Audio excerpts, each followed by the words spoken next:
Mr. Akmuhammet Bayhanov, could you explain us how your opposition movement is doing the plans to remove corruption and bribe? 1991-yıldan başlap, 20. asırda devam edip gelen korrumpirlenen Yes, sure. The corruption in Turkmenistan became a standard ruling system during the period of ex-president Saparmurat. Also, nowadays, Turkmen authorities are using the corruption method as an important political way of performance.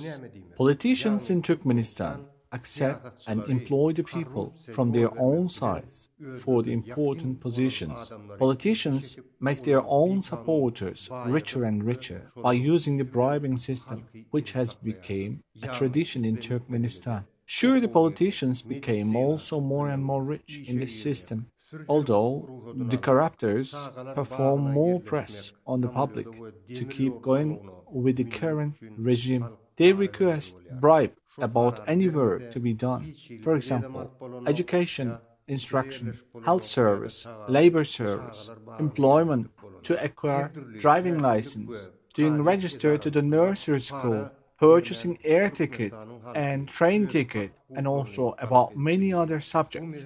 The people are forced to give bribe. The people can never solve their problems in public establishments without bribing.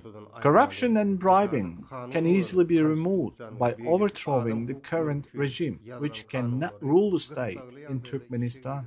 The constitution and the laws which are not performed at all properly should be put into practice urgently. Other methods to fight with corruption, which was performed successfully in other nations, should be followed up.